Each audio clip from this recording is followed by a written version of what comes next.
हाँ भाई, देखो इलेक्ट्रॉन की त्रिज्या, इलेक्ट्रॉन की ऊर्जा और इलेक्ट्रॉन का वेग निकालेंगे। देखो कैसे। सुनो, आपने पढ़ रखा है नील्स बोर का परमाणु मॉडल, सुना है आपने? और नील्स बोर का जो परमाणु मॉडल है ना, उसकी अवधारणा है पहली, M B square upon R बराबर K Z E square upon R square. ये उसकी पहली अवगृहित है। दूसरी क्या है, उसका जो कोणीय संवेग है एम बी आर बराबर, वो होता है एन एच अपॉन टू पाई। ये इसका मान लेते हैं दूसरी इक्वेशन। नील्स बोर का परमाणु मॉडल है, उसमें पहली क्या है, M B square upon R बराबर K Z E square upon R. M क्या है, इलेक्ट्रॉन का द्रव्यमान है।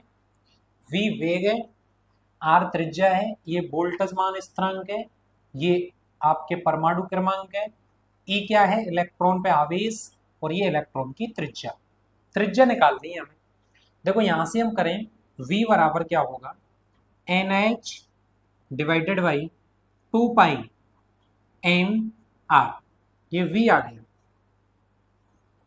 थोड़ा सा और काम करें, यहां से एक आर से एक आर जाएगा, तो क्या बचेगा, एम बी स्क्वायर बराबर K Z E square divided by R. ये बचेगा। ठीक है।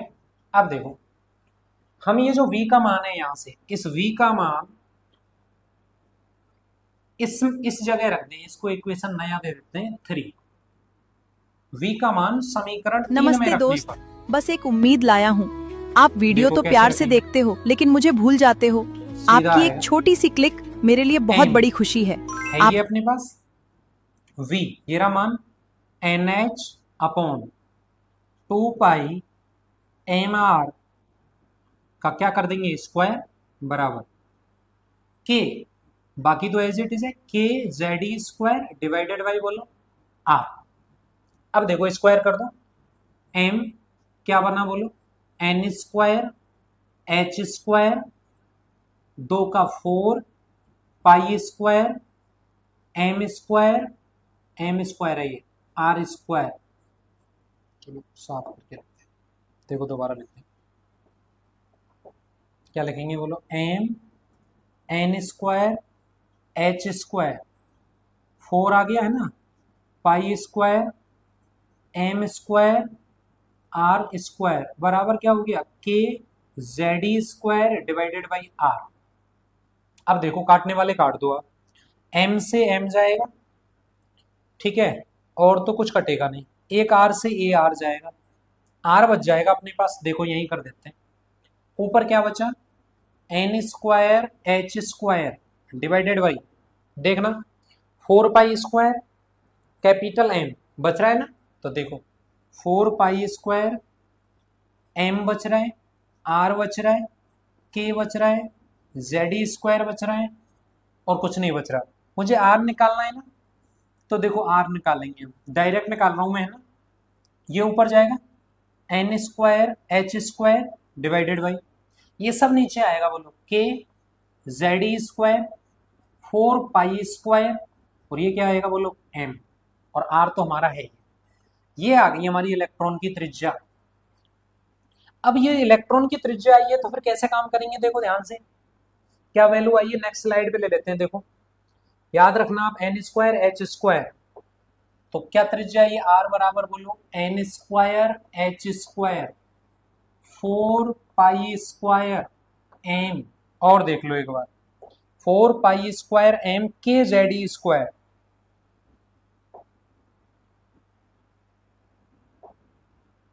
ये देखो आर बराबर N square H square divided by four pi square M K Z E square. अब देखो सारे मान फिक्स हैं, जो राशि कांस्टेंट है उनको रख लो एक साथ, और जो अलग अलग है ना, वेरिएबल है, उसको अलग रखो। देखो प्लांक स्थिरांक का मान फिक्स है, चार का मान फिक्स है, पाई का मान फिक्स है, द्रव्यमान इलेक्ट्रॉन का फिक्स है, बोल्टजमान स्थिरांक फिक्स है, इलेक्ट्रॉन का आवेश फिक्स है। दो राशि अलग है, एक तो एन कक्षा अलग हो सकती है और एक जेड अलग हो सकता है। सीधी वैल्यू रखो, बोलो आर बराबर, तो मैंने रखा एच स्क्वायर डिवाइडेड बाई, देखो एक बार, 4 पाई स्क्वायर कैपिटल एम के ई स्क्वायर और अलग मैंने कर लिया बोलो एन स्क्वायर बटे जेड। अब यहां से देखो आप, ये सारे मान अगर आप इसमें पुट करोगे तो वैल्यू क्या आएगी, डायरेक्ट कैलकुलेशन याद रखें आप, 0.529 इंटू एन स्क्वायर बटे जेड, ये इलेक्ट्रॉन की त्रिज्या निकालने का फॉर्मूला हो गया। आप क्या करोगे, देखो त्रिज्या का फॉर्मूला ये हो गया, और ये जो फॉर्मूला है वो एंगस्ट्रॉम में है। अब काम की बात देखो, यहां से क्या सवाल आएगा। पहला फॉर्मूला हमारे पास है R बराबर है 0.529 इंटू एन स्क्वायर बटे जेड, एंगस्ट्रॉम में आ गया। और एंगस्ट्रॉम को यदि हम मीटर में चेंज करेंगे तो एक एंगस्ट्रॉम में कितने मीटर होते हैं, 10 की घात -10 होते हैं। तो इंटू 10 की घात -10 मीटर कर देंगे हम, और क्या हो जाएगा एन स्क्वायर बटे क्या हो जाएगा जेड। आपको पता है 1 मीटर में 100 सेंटीमीटर होते हैं, 1 मीटर में 100 सेंटीमीटर होते हैं। तो आप निकाल लेंगे यहां से, अगर सेंटीमीटर में भी मान चाहिए तो उसमें रख देंगे। आर बराबर 0.529 इंटू, वही फॉर्मूला हम वापस से लिख रहे हैं, अपॉन जेड एंगस्ट्रॉम। एक और चीज देखो, अगर हमारे पास यह काम की बात क्या है जो कंपटीशन में यहां से पूछी जाएगी, अगर हमारे पास जेड सेम है, जेड सेम है, परमाणु क्रमांक सेम है, और एक बार आपके पास परमाणु क्रमांक सेम है तो त्रिज्या बराबर क्या हो जाएगी, आर बराबर 0.529 इंटू n1 स्क्वायर वटे क्या हो गया, जेड तो समान है, समान को समान ही रहने दो, ये R1 हो गया।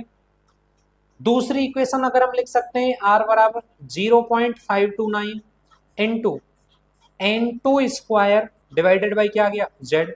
अब आप निकाल सकते हो यहां से R2 बटे R1 कर दो या R1 बटे R2 कर दो। R1 बटे R2 बराबर क्या हो गया 0.529 into n1 square divided by Z, फिर वही 0.529 इंटू n2 स्क्वायर, और जेड ऊपर पहुंच गया, ये कट गया, ये सब कट गया। काम की बात ये आ गई, R1 बटे R2 बराबर बोलो n1 स्क्वायर डिवाइडेड बाई क्या हो गया n2 स्क्वायर, यानी दो चीज हो गई हमारे पास। तो अगर हमसे कोई डायरेक्ट भी सवाल पूछे ना, तो डायरेक्ट आप जब परमाणु क्रमांक समान हो, यानी क्या समान हो आपका, जेड समान हो। लेकिन अगर जेड अलग है तो क्या फॉर्मूला बनेगा वो भी देख लो आप। देखो क्या फॉर्मूला है हमारे पास, R1 बराबर 0.529 इंटू n1 स्क्वायर, अब कर देंगे Z1, इक्वेशन नंबर फर्स्ट आएगा, और R2 बराबर क्या आएगा 0.529 into n2 square divided by क्या आएगा Z2, इक्वेशन नंबर 2 आएगा। वही कर दो आप, R1 डिवाइडेड बाई क्या आएगा R2, तो देखो 0.529 into n1 square divided by Z1, और इधर क्या आएगा बोलो 0.529 इंटू n2 स्क्वायर, और Z2 कहाँ पहुंचेगा ऊपर। अब ये कटेगा तो फाइनल रिजल्ट क्या आया, R1 बटे R2 बराबर n1 स्क्वायर बटे Z1 नीचे आएगा into n2 square into Z2। ये आपकी इलेक्ट्रॉन की त्रिज्या निकालने का फॉर्मूला है। अच्छा एक और काम कर सकते हैं, बस क्या करेंगे बोलो, R1 डिवाइडेड बाई R2 बराबर क्या होता है बोलो n1 स्क्वायर डिवाइडेड बाई क्या होता है n2 स्क्वायर। तो इसको कर दो आप, ये इधर आ जाएगा, तो बोलो अंडर रूट ले लिया हमने, तो ये R कट जाएगा, तो n1 बटे n2, तो यहाँ एक ये फॉर्मूला भी काम। ठीक है, नेक्स्ट वीडियो में बात करेंगे हम, उसमें बात करेंगे इलेक्ट्रॉन की त्रिज्या। इलेक्ट्रॉन की त्रिज्या निकालिए, इलेक्ट्रॉन की ऊर्जा यानी उसकी एनर्जी क्या होती है।